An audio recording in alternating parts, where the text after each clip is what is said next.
charity events, and it's very worthy cause. So yeah, hope you'll take a look at that.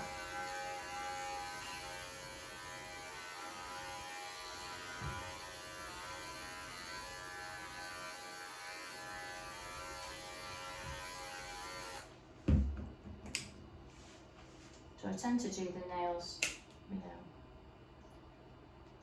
before I trim around the foot.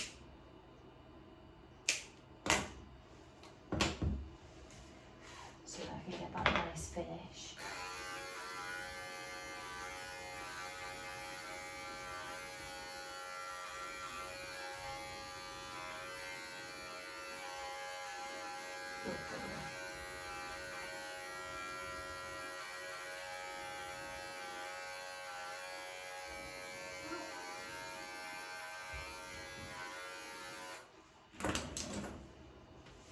Yeah, so if there is anything else you want me to talk about the grooming world, please just leave a comment and I'll get back to you on that. Now it could be anything, you know, how to clip a foot, how to clip a nail, how to clip a nail, or anything at all. Obviously grooming related. You might find as well that I'm going to be talking slightly funny in the next few weeks or so, because I am having Invisalign.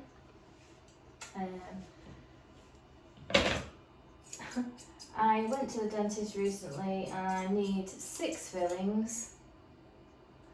And I also found out that I'm grinding my teeth really, really badly, to the point that my bottom teeth have ground down to nearly the inside. So I did have orthodontic work when I was a child, and it's sort of traumatised me a little bit, because I used to sleepwalk. Every time I used to tighten up my braces, I used to stand at the top of the stairs apparently in my sleep and shout, my mouth, so hopefully they won't be like that, but they're going to be invisible, sort of invisible mouth guards that I'm having put in. It does cost a lot of money, but I need to invest in my teeth, because I've just got to the point now where I'm neglecting them, and it's not going to get any better. And I'm not quite ready for false teeth. So we're going to be having that for the next few months, so apologise if I sound a bit funny till I get used to wearing them. And then when they're fixed, I can then wear them, wear a guard at night time, and then that will protect my teeth from being ground down in my sleep. Well, apparently I've been doing it for years. Let's just grind that. Let's just grind. Let's grind my nails, not my teeth. Good boy. Wait a second.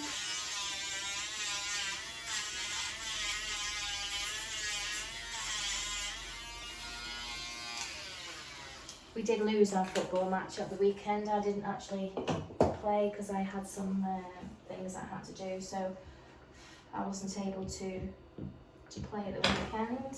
Although the 6s didn't win their match, our 9s did win theirs. Just turn to me, Murphy.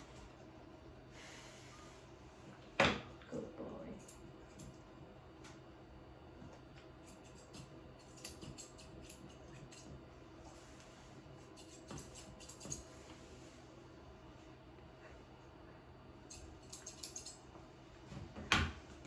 Yeah, so that's a grooming spray. There are many grooming sprays, as I was saying before.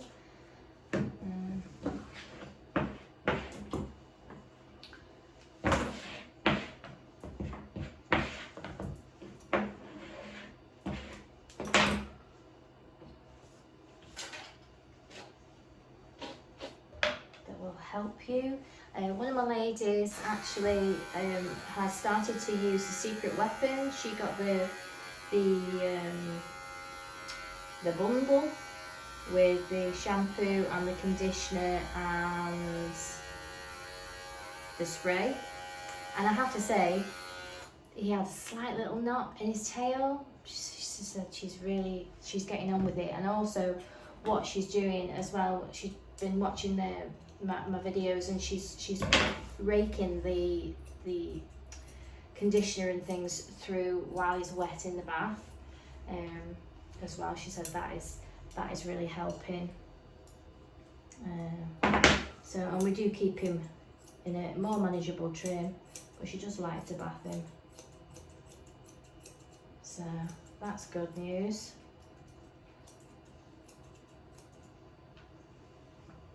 She says straight away when she came the other day that she thinks that the secret weapon is good. And that's the stuff that I would normally use on my curly coats. I wanted to finish off using the Dirty Beastie, and I just absolutely adore the smell. I wish that they did a spray, you know, a cologne spray with Dirty Beastie. If you could bottle that, oh, I think I'd wear it myself.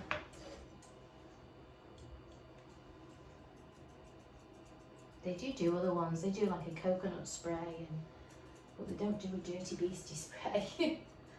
So Wall, if you're listening, please do a Dirty Beastie spray to go along with the Dirty Beastie. Oh.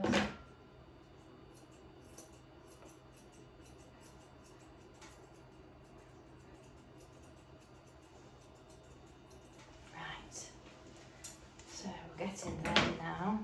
Let's just do underneath.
You know, if you wanted to find out more about a certain particular breed that you like, because you might like the look of them, you can go onto the Kennel Club website, or you can even Wikipedia it, that breed, and it will tell you the characteristics of that breed. Like for instance, you know, you're looking at even the Kennel Club website. I think they even do something that you can sort of put in what would suit you, but you know, sometimes you might like a look of the dog, but you know, sometimes the personality of the dog doesn't quite fit with your lifestyle. You know, for instance, like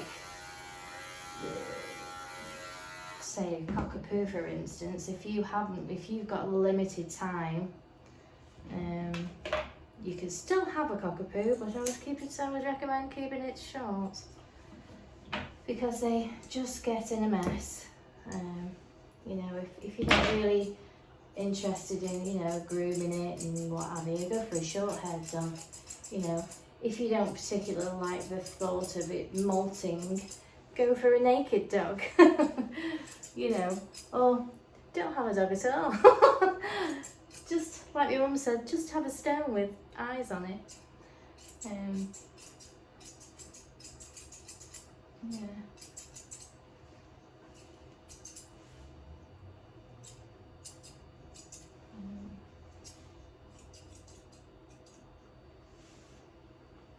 I don't have any problems with my customers' dogs at the moment, but when I was working in the salon environment,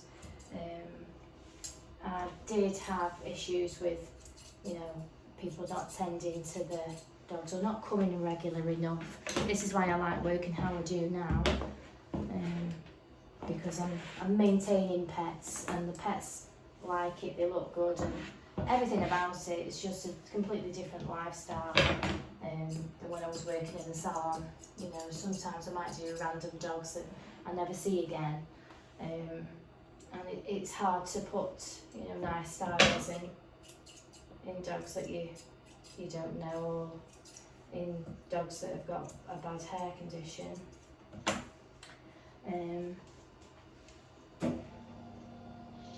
But yeah, that was the main issue. No matter what the dog, really, it'd be you know, the high maintenance breeds that weren't really tended to. When I was in Warrington, we used to do a lot of Shih Tzus, a lot of Shih Tzus, a lot of Shih Tzus, a lot of Bichons. Definitely a lot of Shih Tzus. It was Shih Tzu City in Warrington. It was very, very popular. And I used to do a lot of Stappy baths. It used to be a very popular dog in Warrington, Stappies. But we used to do a lot of lovely, lovely, lovely ones. We used to come for regular mud baths and things, which was nice. Here in Congleton, which is 30 miles, about 30 miles away, I might be lying, cockapoos, or cross cockapoos. That's what we tend to find here. Spaniels as well, field spaniels, do quite a lot of field spaniels, and I do prefer this field spaniel. I mean, like the spaniels that I do, you know, Millie and Clover, Roxy, they're all very nice, lovely, laid back cockers. Some aren't. Some are quite sort of sensitive, can be very sensitive with their feet. A lot of them can be very sensitive with, you know, dancing about, trying to have their feet done and things. But definitely cockapoos, spaniels, that type of thing I find around here.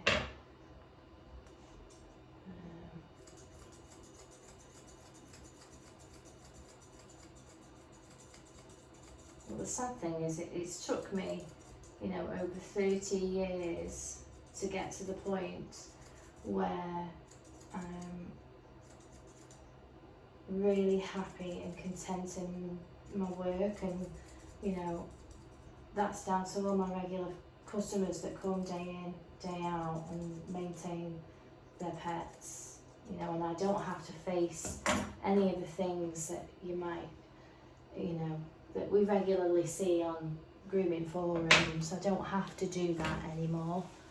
I don't have to do random dogs. I'm getting too old for that.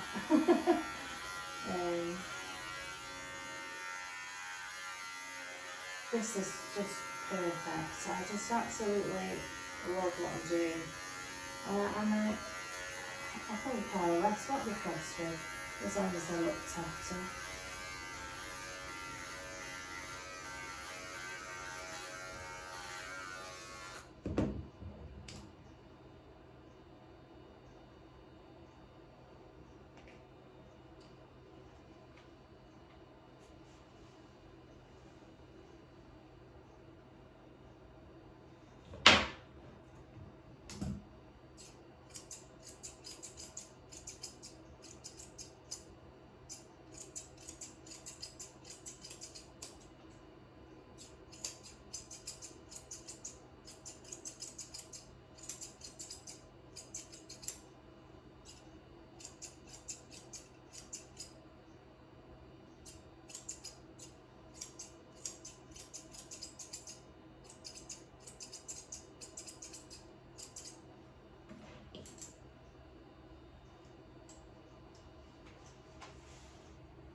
So I have got to the point now where I don't have to do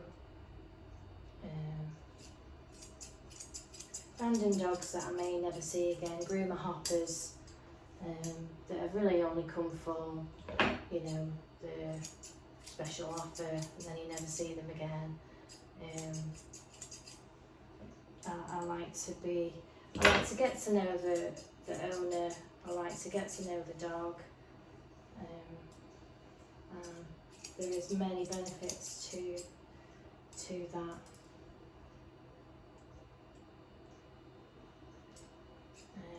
If somebody came to me and wanted a specific breed doing, I'd always pass on, you know, groomer friends' details that I know that would be quite confident in doing it.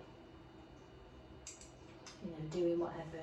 Maybe it's a, I don't know. Maybe it's a Lakeland, no, not a Lakeland. Say it's an Airedale. That would be too big for me and a lot of work.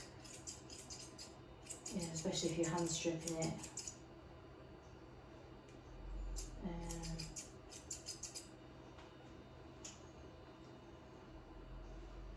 But I just love grooming pets.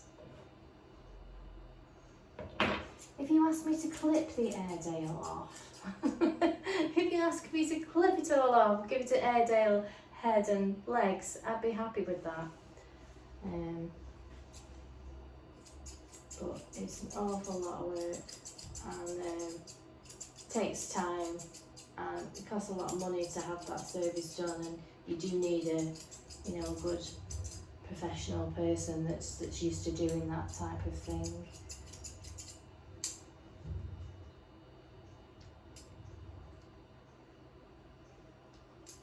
Practical Pets is my game.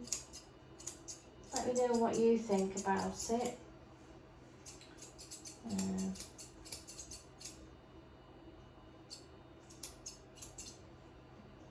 You know, the traditional styles are lovely to look at and everything, but they do need maintaining on a, you know, on a regular schedule.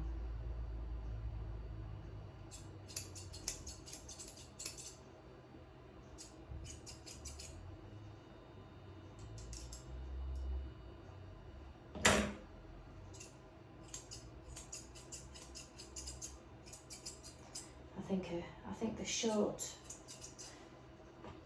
practical, cute pet style is the new long, if you know what I mean. Short is the new long.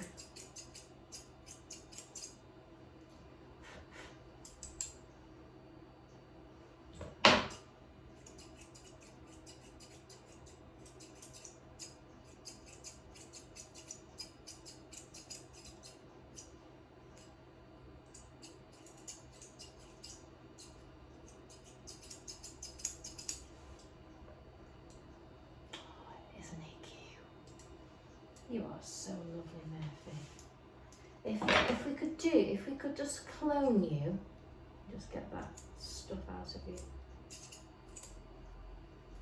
dirt pocket. We could clone you, and everybody have a Murphy. We'd get about 100 done a day.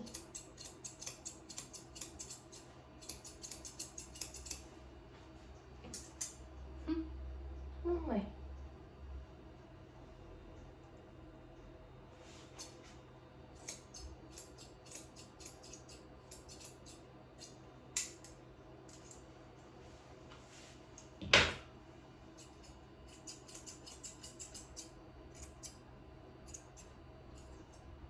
I'd call myself an everyday pet groomer. Oh. Professional pet stylist.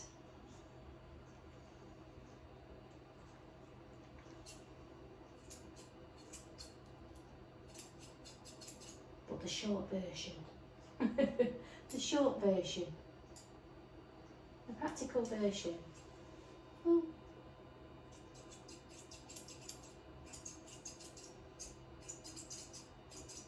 Noddy no, bless him. Watch, watch.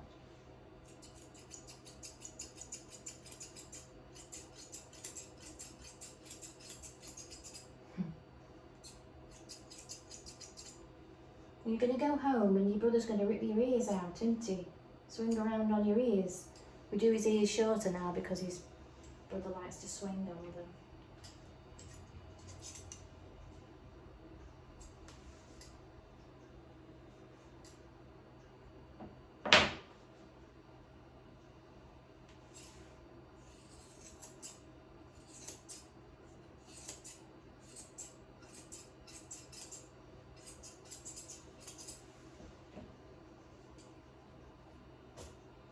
That way, sweetie.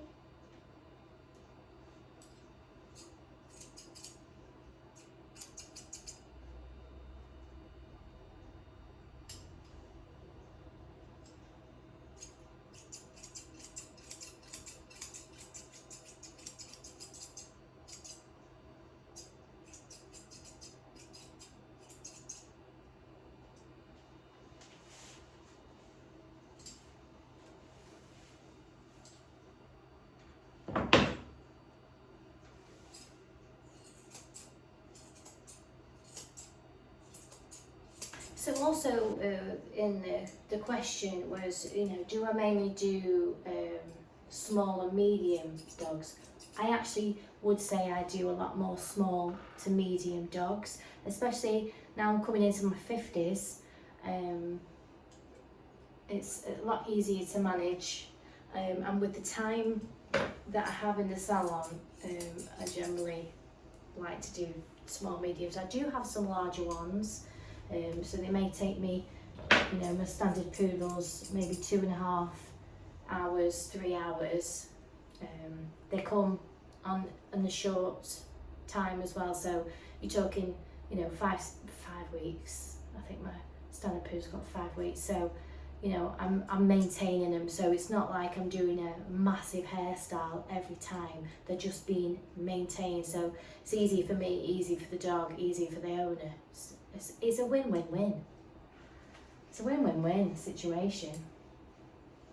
So yeah, I would say that I do more small, medium dogs, although I do have a few, and if I was to take any more, I would prefer to do them from a baby and work up, because then that way I'm training them into the grooming situation, so they're less likely to pull me out of shape everywhere. You know, if you've got a big boisterous dog that's not has any form of groom training or training, it's a bit of a nightmare for any groomer, let alone an older one like me. I couldn't take it, and then you know, especially working on your own, you know, that's when accidents happen. So and the other one is, yes, I do cats, and I don't do that many now. Oh, here's your mum.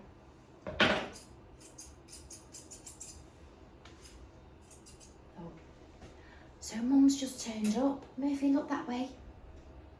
Hold on.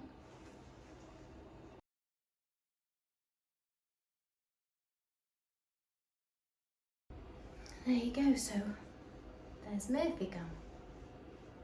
Oh, the gate's open, never mind. I shall shut us in a moment. But the answer is yes, I do groom cats. I don't groom as many as I used to do. I do my lovely Sphinx Lillian that you've seen. I've done, obviously I do Winnie and Aggie, which you've seen a few times. And obviously we lost poor Gizmo, the lovely Maine Coon that I used to do. They are on the lookout for another couple of Maine Coons, so fingers crossed we might have some more, we might have some good news there. So we may have another couple of Maine Coons joining our cat group.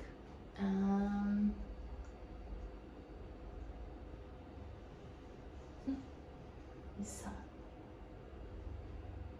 sat in the front seat, bless him. The sun's come out, it was absolutely tipping it down a minute ago. blowing a gale and everything, and now it's gone back to sunshine. So yeah, I tend to do just the same cats. Monty, who comes from Warrington where my old salon used to be, he still comes for a regular clip off. We've got the quite just the same cats really that I do. If I do any more cats, I'll hopefully be able to introduce them to you along the way. But I do cats and dogs. I do like doing cats. It makes for a nice quiet day, and I generally, if I'm doing cats, I like to do a whole day of cats. So I like to at least once a month do a full cat day, and I generally have them in by the hour. I don't like to keep them here too much. Everything's tolerance based. You know, I very rarely bath them on a regular basis. I mainly groom them, because they are kind of a self-cleaning, but they just need to be groomed out. I can put sort of nice grooming sprays and stuff to help them, but you've got to be very careful and mindful of what you're spraying onto a cat, because obviously it needs to be cat friendly. So yeah, so in short, you know, I would say that I do a lot of crossbreeds, but they're all pets, they're all lovely pets, and I'm not bothered really what dog it might be, as long as it's just maintained and kept, you know, practical and maintained on a regular basis. You know, the nails are kept nice and the feet are trimmed and the face and the, you know, I do the teeth cleaning if need be. You know, making sure that the hairs are all around the mouth are all cleaned out, and I just look after them on a regular basis. That's all I can say. And I'll find if I just go over to my system over there at the moment, you might still be able to see me. Well, I'm not plugged in. I might be able to bring it to you. Just to give you a little bit of it. I tried to ask Savvy whether I can find out, you know, what dogs I do the most of, but they haven't replied to me. I think maybe they think it's a trick question. But I've tried to look at the reports and the pets. It doesn't, you know, it doesn't really, I don't know if I can put, say, cockapoo there. No, it's not really helping me. But let's see, I might have updated my amount of customers. Let me see, customers.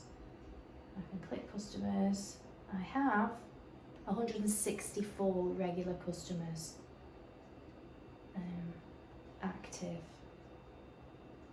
Yeah, they're all active customers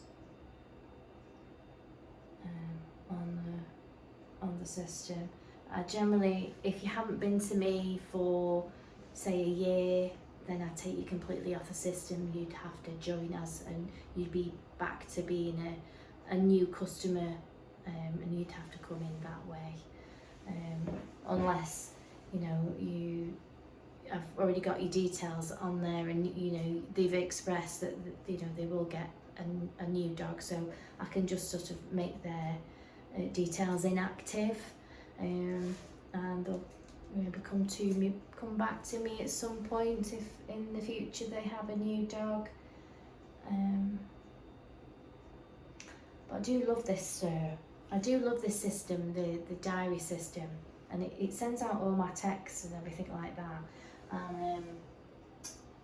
But I have to have a paper diary as well. I can't get used to just, it's maybe my age, I don't know, but I can't just get used to just using that. I feel like I can see my diary better. I don't know if anybody feels like that, but I tend to put it in this diary first and then transfer it across. So I know if there's any mistakes made, it's because I put them in the computer wrong. The diary's right, put the computers wrong. So I always have to keep checking my week now, because sometimes I've put the date wrong and I've double booked, and if I've seen that there's 2, I'm like, oh. But then I have to make sure that I want to change it and message them as well, because sometimes they don't always read the message that comes through to say that what time and date that their appointment is. Especially if they've already been sent a list that will be on the list, and they'll be like, well, that's not what's on my list, but it's because I've made an error on the computer. So I always have backup. And for one reason or another, if I can't get onto my system, you know, I know you can get it onto your phone, but it's not quite the same. You can log on to any sort of platform, you know, your tablet, your phone, you can just log in anywhere. When I'm out and I'm making dentist appointments, for instance, I can log into my Savvy, and then I can see what days and times that I finish, and I can sort my life, because I can't generally carry this big diary around with me, but I do generally put them in there and then put them on there. So yeah, so definitely crossbreeds, you know, but everything that I do is a short, manageable, practical pet style. And you might not find that very interesting, but I do find it very interesting. There's a lot to just being a practical pet groomer. You know, you could learn all these lovely styles, but you may never do one. But it's always good to know, isn't it, how to do it. And when I was back in the salon, if I had to do, say, I don't know, a Lakeland Terrier or a soft-coated Wheaton Terrier or whatever, I'd always get my grooming books out and just have a quick flick and just refresh my memory as to whatever. You know, you've got your skills to go with it that you learn over time. So learning, you know, how to hold your scissors, how to, you know, what clippers to use, you know, that type of thing. And then as the time goes on, you get to, you know, scissor more, what's the word? Proficiently? That's a big word for me. And your scissor work gets better over time. I mean, I wouldn't say that mine is now really wonderful, because I haven't got that muscle memory. You know, I'm not doing all hand scissored poodles and things like that I would then get that, you know, the muscle memory of the scissoring and the shape that I've got in my mind's eye. You know, because I'm using my little rose lines and I'm cutting neat feet, and I'm not necessarily doing a whole leg.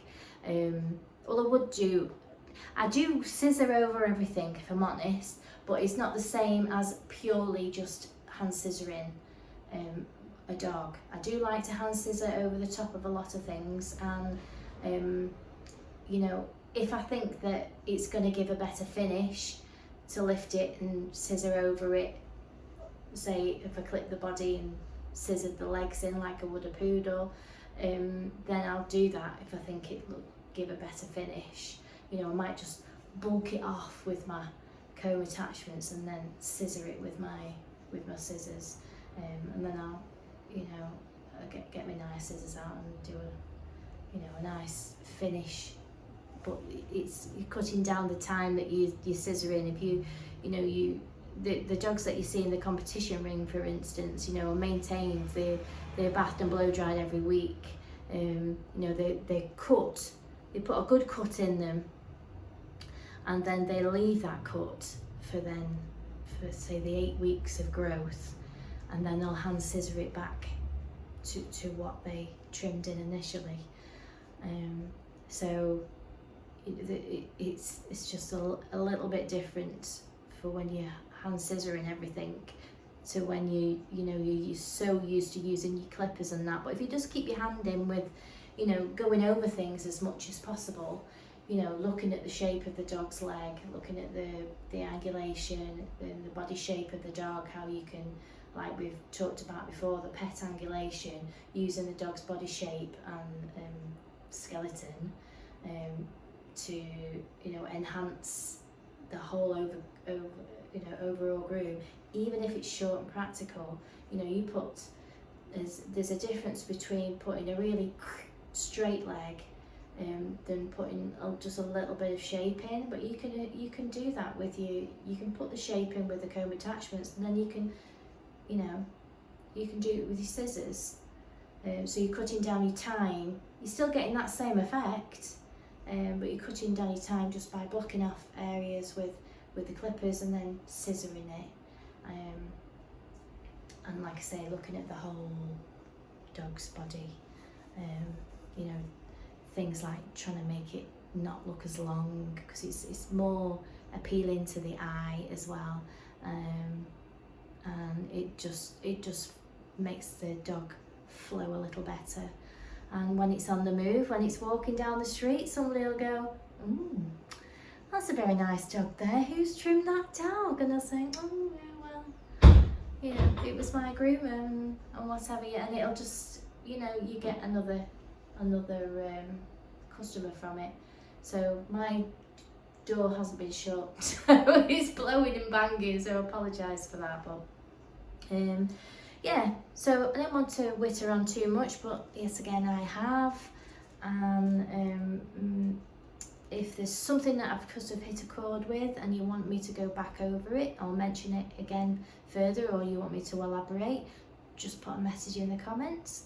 I'm quite happy to do that. I'm not an absolute expert, but and you won't find me on the cover of Groomer to Groomer, or if that's the magazine. But you know, I've been grooming for a long time, many pets, dealt with many customers, many different situations. So if I can help you, then, you know, who's to say it's right? But if I can help you, then, you know, that is what I want to do for this channel.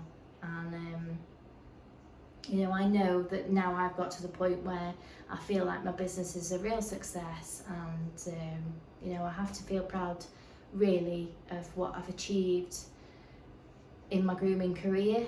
Done bits and bobs, I'm not gone crazy, you know what I mean? But what is really important to me is that the customer and the dog that I'm looking after comes back time and time again, and they're happy with the service. And 160, what was it? 100, what was it? 164 customers, regular customers, tells me that I must be doing something right. So if I can help you, then I can. So yeah, I hope that answered the question. Probably more than answers the question, doesn't it? I'm very sorry about that. But I'm going to get cleaned up now, and I'm going to go to my football training, and it's brightened up now. It's going to be raining, isn't it, later on? It's normally pitch black when we go, but they put the floodlights on, so it doesn't feel like it's night time, if you know what I mean. It's quite strange, actually. But I've still not had a message back from Savvy, so I think maybe they think I'm joking. So yeah, so that was just, this is how I really wanted the channel to roll, really. You know, it's me to talk to you while I'm grooming, which is what I used to do when I was back at the salon. Because sometimes things come out my head, you know, that may help other people. So yeah, now I'm sort of talking to you more like a, you know, a grooming buddy, or a, you know, even to an owner, trying to talk to you on your level, so not me trying to make everything so complicated, and you know, a bit more easier to understand, because sometimes you might find that, you know, groomers may close off to you if you're not quite understanding the whole thing, you know. it's sometimes very frustrating for us, but you know, that's just the way it goes sometimes, and all you've got to do is just keep educating, keep going on, and eventually, you know, you've got a lovely bunch of customers that you're happy with, you're maintaining the dogs, and it creates a really positive world around you. That's all I can say, you know, and that's a big part of this, because it's so easy in this industry to get swept away by, you know, getting burnt out basically, and being pressurized to do things that you shouldn't be doing, you know, and we should just say no, I'm not doing that, you know, and then not be afraid to say no, I'm not doing that, because it's gonna hurt your dog, the coat's damaged, blah blah blah blah blah. And we are very polite. I think we have this politeness in the UK, and what we really want to say is, can't do it because of such and such. We know we're going to get backlash. That's just the way it goes. Sometimes we're wrong no matter what we do, even when we're really right. Sometimes we're never right. The grooming forums tell us that. But you just keep going, and we connect with our dog owners and our pet owners, cats as well, and hopefully, you know, we all get into, never going to happen, is it? But we all get into this situation where we don't have to deal with anything like that. You know, we don't accept it. We're not a regulated profession, so, you know, we have to be the ones to say, no, I'm not doing that because of X, Y, Z. You know, you could say, unfortunately, that's your policy. We do not do matted dogs, we don't entertain knots, so don't do them. Don't do them. Somebody will, or they'll just learn the hard way, you know, but then it's not going to affect your psyche and your professional reputation. You know, I am wittering now. I'm absolutely wittering. So anyway, so I hope you enjoyed that video, and if you did, give it a like, give me a share, give me a follow, and I will see you very soon. Don't forget, any questions, anything you want to know, anything you want me to witter on about, put in the comments, and I'll see you very soon. Bye for now.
This is just a little bit of an add-on, but I have found, I've had a message back from Savvy, and there is a thing where it says pets, and you can, there's a drop-down box where it says, you know, Bichons,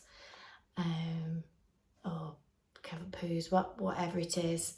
You can drop it down and you can click it and they'll all come up, so you'll see exactly how many that you've got. So just for fun, how many cockapoos do you think I have on my books?